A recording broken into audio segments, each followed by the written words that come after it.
భారతదేశంలో ఇక్కడ ప్రజల్ని ఎట్లా మోసం చేస్తున్నారు. ఇప్పుడు నిన్న కనుక రాయచోట్లో బట్టల కొట్టు వ్యాపారస్తులుగా తీవ్రవాదులు ఎట్లా సెటిల్ అయ్యారో, ఇప్పుడు ఈ కన్వర్ యాత్ర వేళ యోగి ఆదిత్యనాథ్ సర్కార్ కోర్టులే చెప్పినా ఏం చెప్పినా వినకుండా ఖచ్చితంగా ప్రతి ఒక్కళ్ళు బోర్డు పెట్టాలని తేల్చి చెప్పినటువంటి నేపథ్యంలో ఏదైతే ఒక వ్యక్తి పేరు గోపాల్, ఇతను షాపుకి సంబంధించి ఇప్పుడు వెరిఫై అంటే బోర్డు పెట్టాలి అని చెప్పిన తర్వాత తాజ్ముల్ అతని పేరు అన్నటువంటి విషయం తేలింది.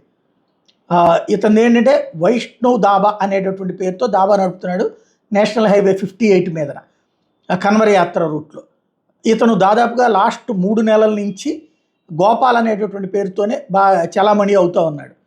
అయితే ఎప్పుడైతే తాజాగా ఈ మన క్యూఆర్ కోడ్తో వీటితో డబ్బులు పే చేయాల్సి వచ్చినప్పుడు ఖచ్చితంగా వాళ్ళ ఓనర్ పేరుతోనే అనేటప్పటికీ ఇప్పుడు బయటపడింది ఇతను కాస్త ముస్లిం సామాజిక వర్గానికి సంబంధించిన వ్యక్తి హిందూ పేరుతో చలామణి అవుతూ వస్తున్నాడన్న విషయం తేలింది.